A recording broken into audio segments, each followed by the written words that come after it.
ایک گیت ہم اکثر گاتے ہیں، زبور ہم گاتے ہیں کہ جب تک سورج چاند رہے گا، ایسے کچھ کوئی شعر ہے اس کا میرے خیال میں، رہے گا نام صدا کی گھر مسیدہ. تو اس میں شعر ہے کہ جب تک سورج جو رہے گا، چاند رہے گا، تو خداوند کا نام بھی کیا ہوگا؟ رہے گا. لیکن اس کی نا یہاں پر جو آیت میں نے پڑھی ہے نا، وہ ایکچولی اس طرح سے ہے کہ آفتاب کے غروب سے، آفتاب کے طلوع سے آفتاب کے غروب تک جو ہے اس کی کیا کرو؟ حمد کرو. یعنی کہ صبح ہوتے ہی، دن چڑھتے ہی، آپ جیسے ہی اٹھیں اور دن چڑھے اور آپ جو ہے خداوند کی حمد کریں، آپ خداوند کی حمد کا گیت گائیں. آپ دعا بھی کرتے ہیں تو وہ بھی حمد میں ہی آتی ہے، آپ کلام بھی پڑھتے ہیں تو وہ بھی حمد میں ہی آتا ہے.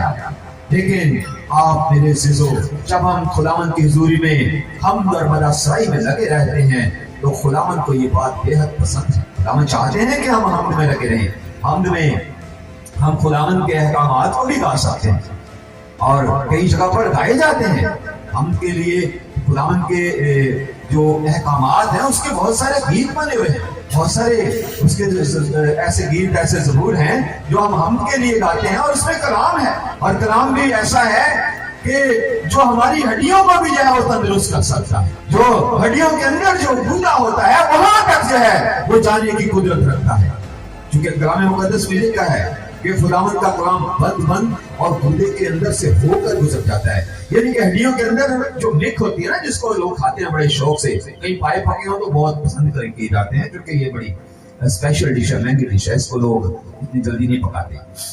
تو اس لیے اس کے اندر جو نک ہوتی ہے یا وہ جو اندر گودا ہوتا ہے، اس کے اندر سے خدا کا کلام جو ہے وہ گزر جاتا ہے میرے سے. تو جب ہم پورے طور پر پورا زور لگا کر اس کی حمد کرتے ہیں، اس کی پرستش کرتے ہیں، ہمیں پسینہ آتا ہے، تو ہماری ہڈیوں کے اندر سے خداوند کا کلام میرے سے گزر رہا ہوتا ہے. اس لیے ہمیں چاہیے کہ جب ہم حمد کریں، جب ہم خداوند کی پرستش کریں تو پورے جوش کے ساتھ اور ہوش کے ساتھ اور عقل مندی کے ساتھ اور دنائی کے ساتھ ہم خداوند کی حمد کریں. اور اس کو ایسے رائے گا نہیں جانے دیں. جب حمد ہو رہی ہوتی ہے تو بہت سارے لوگ اپنے دوسرے کاموں میں لگے ہوئے ہیں، جبکہ ایسا نہیں ہونا چاہیے.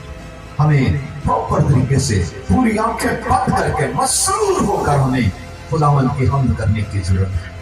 تو جب ہم خداوند کی حمد کرتے ہیں، اور یہاں پر لکھا کہ آفتاب کے طلوع سے غروب تک اس کی حمد کرو، یہ ہماری مرکزی آیت ہے کہ ہمیں آفتاب کے طلوع سے جیسے ہی ہماری زندگی میں دن چڑھے تو شام تک، جب تک ہم سو نہیں جاتے، ہم خداوند میں لگے رہیں، اس کی حمد کرتے رہیں، اس کی باتیں کرتے رہیں.